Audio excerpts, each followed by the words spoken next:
जी students, आप जैसे मैं आपको एग्जांपल दे रहा था, तो इस पेज के अकॉर्डिंग फिर PPH3 और PPH3 ये दो एक्चुअली कहाँ मौजूद है? इन कॉर्नर्स पर मौजूद है। सेंटर में रोडियम है, जो कॉर्नर्स बोर्ड के प्लेन के बाहर है, और ये जो दो कॉर्नर्स हैं ये पीछे की तरफ हैं।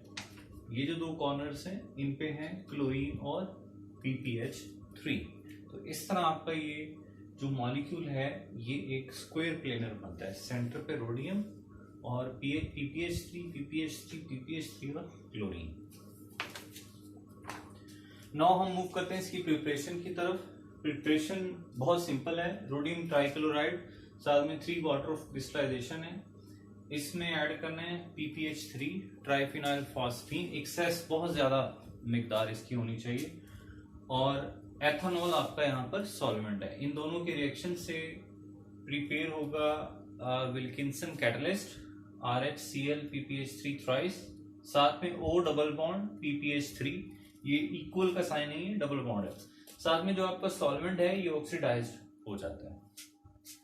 आगे है characteristics of the Wilkinson catalyst. इसकी कैरेक्टरिस्टिक्स में काफी बातें हैं, उसमें से एक बात यहाँ लिखी हुई है कि it is used for selective hydrogenation of alkenes and alkynes. It means कि अगर किसी कंपाउंड में 2 डबल बॉन्ड्स हैं या 3 डबल बॉन्ड्स हैं, तो किसी एक खास तरह के डबल बॉन्ड्स को ये उनकी हाइड्रोजनेशन करता है, उनमें हाइड्रोजन ऐड करेगा, यानी सिलेक्टिव करेगा। हर तरह के डबल बॉन्ड की में ये हाइड्रोजन ऐड नहीं कर सकता। तो इसके लिए इस पॉइंट को एक्सप्लेन करने के लिए आगे भी कुछ कैरेक्टरिस्टिक्स हैं और साथ में एग्जांपल्स भी होंगी। Let's move towards the next white board screen. जी स्टूडेंट्स, अब हम नेक्स्ट व्हाइट बोर्ड स्क्रीन की तरफ आ चुके हैं। इसमें हमने कैरेक्टरिस्टिक्स शुरू की थी विल्किंसन कैटलिस्ट की। तो सेकंड इसकी कैरेक्टरिस्टिक है कि ये हाइड्रोजन को ऐड करवाता है किसी भी मॉलिक्यूल की उस साइड से जो लेस हिंडर्ड हो, यानी उस साइड डबल बॉन्ड की उस साइड से जहां पर जो सब्स्टिट्यूएंट्स हैं उनकी तादाद कम हो, हिंड्रेंस कम हो, रुकावट कम हो, उस तरफ से ही हाइड्रोजन ऐड करवाएगा। जहां पे रुकावट ज्यादा होगी, जहां पे हिंड्रेंस या ग्रुप्स बड़े होंगे, उस डबल बॉन्ड की उस साइड से ये हाइड्रोजन को ऐड नहीं करवा सकते। तीसरा है रिएक्टिविटी ऑर्डर। इसका उसी बुनियाद पर इसका रिएक्टिविटी ऑर्डर है कुछ सब्स्टिट्यूटेड अल्कीन्स के साथ। जैसे अगर मोनो सब्स्टिट्यूटेड अल्कीन होगी, यानी डबल बॉन्ड के साथ सिर्फ एक सब्स्टिट्यूएंट लगा होगा, तो फिर वो सबसे ज्यादा रिएक्टिव होगी। उससे कम डाई सब्स्टिट्यूटेड, फिर ट्राई सब्स्टिट्यूटेड और फिर टेट्रा सब्स्टिट्यूटेड। और टर्मिनल अल्काइंस ये ज्यादा रिएक्टिव है। मैंने इसकी एग्जांपल नीचे लिखी हुई है। और टर्मिनल अल्कीन्स की निस्बत उसकी क्या रीजन है? सेम वही है कि इधर आप देखें ट्रिपल बॉन्ड में जो कार्बन के साथ एक H है, और इधर भी कार्बन के साथ एक अल्काइल ग्रुप है, जबकि इधर डबल बॉन्ड के साथ देखें C के साथ 2 H है, यानी हिंड्रेंस इधर ज्यादा है, और इधर अगले C के साथ H और R भी मौजूद है। तो इधर सब्स्टिट्यूएंट्स यानी एटम्स जो डबल बॉन्ड्स के साथ अटैच हैं वो ज्यादा है। टर्मिनल का मतलब होता है कि पूरी चेन में ट्रिपल बॉन्ड है वो लास्ट 2 कार्बन्स के बीच में, वो ऐसी अल्काइंस को कहते हैं टर्मिनल अल्काइंस। और टर्मिनल अल्कीन्स ऐसी अल्कीन्स जिसमें डबल बॉन्ड लास्ट पूरी चेन में लास्ट 2 कार्बन्स पर हो, उन्हें हम कहते हैं terminal alkenes. Reactivity for some alkenes, ये कुछ रिएक्टिविटी ऑर्डर है actually. Reactivity order for some alkenes, ये कुछ एग्जांपल्स हैं। R, फिर C, फिर CH2। इस C के साथ एक H भी है, तो ये मोनो सब्स्टिट्यूटेड है, इसमें सिर्फ एक सब्स्टिट्यूएंट है। और ये साइक्लिक है, हेक्सीन है ये, इसमें डबल बॉन्ड मौजूद है। ये सबसे ज्यादा रिएक्टिव विल्किंसन कैटलिस्ट इसके साथ होगा, देन इसके साथ, फिर डाई सब्स्टिट्यूटेड के साथ। ये देखें कि डबल बॉन्ड की एक साइड पे 2 सब्स्टिट्यूएंट अटैच हैं। फिर उससे भी कम किससे ज्यादा रिएक्टिव होगा? इस तरह की अल्कीन के साथ जिसमें 2 सब्स्टिट्यूएंट्स इस तरह मौजूद हो कि एक कार्बन के साथ डबल बॉन्ड की और दूसरा डबल बॉन्ड की दूसरी कार्बन के साथ। ये दोनों ही मोनो सब्स्टिट्यूटेड हैं, दोनों में डिफरेंस डाई सब्स्टिट्यूटेड है। डिफरेंस क्या है कि इसमें एक ही कार्बन के साथ दोनों सब्स्टिट्यूएंट्स यानी अल्काइल ग्रुप से अटैच है, इधर डबल बॉन्ड के दोनों कार्बन के साथ एक जो है वो अटैच है, और दूसरा ये सिस है। इसके H फॉर सिंप्लिसिटी यहाँ पर शो नहीं किया गया। और ये ट्रांस अल्कीन है, ये इसके बाद रिएक्टिव है, और उससे भी कम रिएक्टिव है ट्राई सब्स्टिट्यूटेड, और सबसे कम जो है वो टेट्रा सब्स्टिट्यूटेड जो है वो रिएक्टिव होंगी, सबसे कम। एक्चुअली ये भी देखा गया कि जो ट्राई और टेट्रा है ये बिल्कुल रिएक्शन ही नहीं करते विल्किंसन कैटलिस्ट की मौजूदगी में। कुछ रिएक्शंस की एग्जांपल्स हैं आपके सामने। फर्स्ट ऑफ ऑल मैंने आपके सामने एक रिएक्शन लिखा हुआ है, इसमें 6 कार्बन वाली साइकिल है, इसमें 2 डबल बॉन्ड है और यहाँ पर मिथाइल ग्रुप से अटैच है इस तरफ, और ये डबल बॉन्ड फ्री है। तो दोनों में से किस डबल बॉन्ड पर हाइड्रोजन की एडिशन होगी? उस डबल बॉन्ड पर जो लेस हिंड्रेड है। तो लेस हिंड्रेड मीन जहां पर सब्सटेंस की तादाद कम है, तो इस डबल बॉन्ड में ये हाइड्रोजन जाकर ऐड होगा। और हमने पढ़ा हुआ है हाइड्रोजन जब भी डबल बॉन्ड में ऐड होता है तो उसका पाई बॉन्ड खत्म हो जाता है, सिंगल बॉन्ड हो जाता है, और इधर हाइड्रोजन जो है वो अटैच हो जाते हैं। और देखें दूसरा जो हाइड्रोजन है, दूसरा डबल बॉन्ड, इसके साथ कोई हाइड्रोजन ऐड नहीं हुई, मतलब इधर विल्किंसन कैटलिस्ट काम कर ही नहीं सका। क्यों? क्योंकि ये वाला डबल बॉन्ड टेट्रा सब्स्टिट्यूटेड है। आप देखें इधर भी कार्बन है, इधर भी कार्बन है, इधर भी कार्बन है, इधर भी कार्बन है, इस वजह से ये रिएक्शन में पार्टिसिपेट नहीं करता। और यही वजह है कि विल्किंसन कैटलिस्ट जो है वो रिजियो सेलेक्टिव है, मतलब दोनों डबल बॉन्ड में से किसी एक सिलेक्टिव डबल बॉन्ड की हाइड्रोजनेशन करवाता है। Let's move towards the third white board screen. जी स्टूडेंट्स, अब हम नेक्स्ट व्हाइट बोर्ड स्क्रीन की तरफ आ चुके हैं। यहाँ पर आप देखें सेकेंड एग्जाम्पल मैंने यहाँ लगाई है, इसमें एक डबल बॉन्ड ये मौजूद है, एक डबल बॉन्ड ये मौजूद है, और यहाँ सी डबल बॉन्ड ओ है। तो आपने जब एग्जाम में लिखना है तो पूरा विल्किंसन कैटलिस्ट लिखना है या उसका फार्मूला लिखना है। तो यहाँ मैंने जस्ट शॉर्ट में वीके लिखा हुआ है।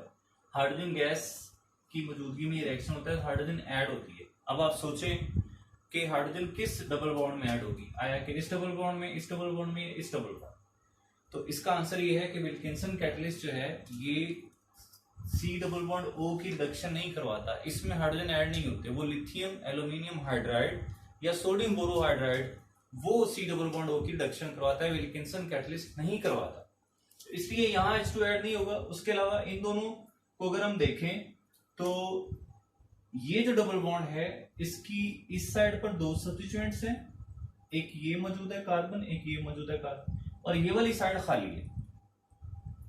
इस डबल बॉन्ड को देखें तो इसकी इस साइड में भी कार्बन है, इस साइड में भी कार्बन है, यानी इधर भी कार्बन है, इधर भी कार्बन है, इधर भी कार्बन है, 3। तो ये ज्यादा हिंड्रेड है और ये आपका डबल बॉन्ड लेस हिंड्रेड है। इस वजह से ये डबल बॉन्ड जो है यहाँ पर हाइड्रोजन्स ऐड होंगी और ये डबल बॉन्ड खत्म हो जाएगा, सिंगल आ जाएगा।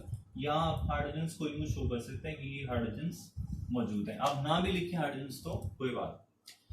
थर्ड एग्जांपल भी आप देखें, इसमें 2 डबल बॉन्ड्स हैं, तो दोनों डबल बॉन्ड में से लेस हिंड्रेड जो डबल बॉन्ड है वो ये वाला है। इस वजह से इसकी हाइड्रोजनेशन होती है और यहाँ हाइड्रोजन्स ऐड होते हैं।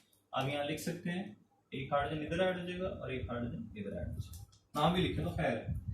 चौथी एग्जांपल मैंने लिखी, इसमें ये देखें ये बहुत ज्यादा टेट्रा सब्स्टिट्यूटेड अल्कीन है, इसमें 4 सब्स्टेंट्स अटैच है।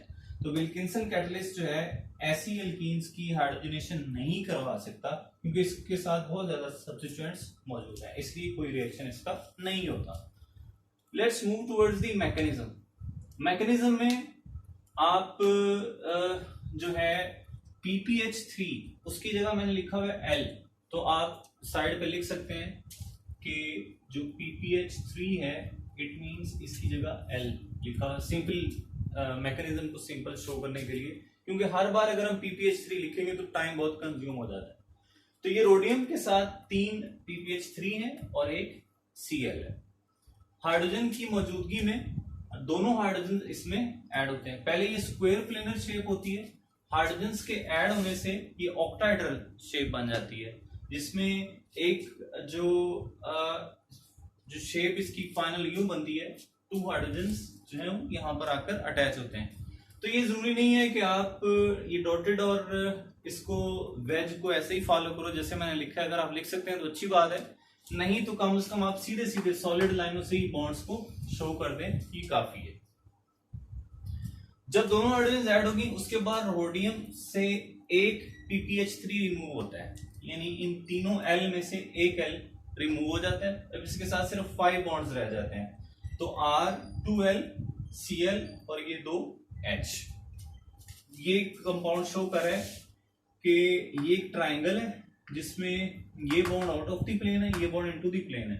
जैसे एक ट्राइंगल बनती है यूं, 2 बॉन्ड्स, तीसरा इस तरह, ये तो 3 हो गए। ये वाला ट्राइंगल के ऊपर होगा H और ये Cl इस ट्राइंगल के नीचे होगा। अब ये अल्कीन के साथ रिएक्शन करेगा। ये कैटलिस्ट जब अल्कीन्स की हाइड्रोजनेशन करवाते हैं तो इस तरह ये इसके साथ बतौर कैटलिस्ट काम करता है। अब ये अल्कीन से रिएक्शन करेगा। ये अल्कीन में से जो इसका पाई बॉन्ड है ये इसको इलेक्ट्रॉन्स के डोनेट करता है रोडियम को, इसलिए हमने इसको यूं लिखा हुआ है कि पाई बॉन्ड से यूं डायरेक्ट बॉन्ड बनाया हुआ है। तो ये एक कॉम्प्लेक्स, इसे पाई कॉम्प्लेक्स भी कहते हैं कि पाई बॉन्ड के दोनों इलेक्ट्रॉन्स रोडियम को डोनेट हुए तो रोडियम ने इसके साथ कंपाउंड एक कॉम्प्लेक्स बनाया। नेक्स्ट है 1,2 इंसर्शन। इससे क्या मुराद है कि जो एक हाइड्रोजन है, यहां पर आप देखें 1 हाइड्रोजन यहां से रिमूव होती है और ये जाकर अटैच होती है इस साइड से। यानी अगर आप इसके CH देखें तो ये CH2 है और ये CH।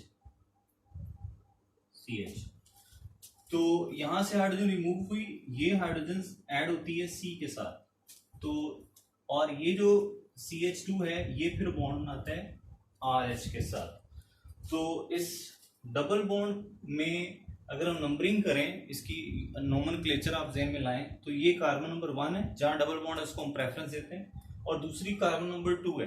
तो कार्बन नंबर 1 जो है ये अटैच होगी RH के साथ और कार्बन 2 के साथ आकर जुड़ गई हाइड्रोजन। तो इस तरह रोडियम के साथ ये CH2 और ये CH2, this is carbon 1, this is carbon 2। Carbon 1 ये वाली थी और कार्बन 2 ये वाली। कार्बन 1 रोडियम से अटैच हुई और कार्बन 2 के साथ पहले CH, एक H है और एक H रोडियम से निकल के उधर अटैच हो। तो अब रोडियम के टोटल 5 बॉन्ड्स यहां पर मौजूद हैं। अगले स्टेप में ये अल्काइल ग्रुप यानी ये जो चेन है ये यहां से रिमूव हो जाती है, ये बॉन्ड यहां से टूट के अलग हो जाता है और साथ में एक H भी इसके रिमूव हो जाता है। ये H यहां पर आकर अटैच हो जाता है तो ये बन जाता है RCH2 CH3। तो ओवरऑल आप रिजल्ट देखें क्या हुआ कि इस RCH CH2 में 2 हाइड्रोजन ऐड हो गए, एक CH में ऐड हुआ तो वो CH2 पे और एक CH2 में ऐड हुआ तो वो CH3 हो गया। यानी पहले कि ये चीज थी तो अब हाइड्रोजन ऐड होने से ये चीज बन गई। तो इस तरह ये कैटलिस्ट काम करता है। अब इसके साथ जस्ट 3 ग्रुप रह गए, Cl और 2 PPH3। ये विल्किंसन कैटलिस्ट की एक्टिव फॉर्म है इसको कहते हैं। और इसमें अगर मजीद यहां पर जो PPH3 रिमूव हुआ था अगर वो इसमें ऐड हो जाए तो ये वापस विल्किंसन कैटलिस्ट अपनी पुरानी सूरत में वापस आ जाता है। लेकिन बाज़ औक़ात ये वाली फॉर्म डायरेक्ट फिर बतौर कैटलिस्ट काम करती है बजाय वापस फॉर्म जाने में, कि ये वाली फॉर्म हाइड्रोजन्स को ऐड करती है और इस फॉर्म में चेंज होती है। और क्योंकि ये वाली फॉर्म फास्टर है, ये स्टेप फास्ट होता है ऊपर वाले स्टेप की निस्बत। इस स्टेप में भी अब देखें हाइड्रोजन ऐड हो रही है, इस स्टेप में भी देखें हाइड्रोजन ऐड हो रही है, तो ये बन। तो दोनों में से फास्ट ये नीचे वाला स्टेप है, इसलिए रोडियम कैटलिस्ट की इस फॉर्म को एक्टिव फॉर्म भी कहते हैं। This is overall our lecture for Wilkinson catalyst. Thank you for watching. अल्लाह हाफिज़।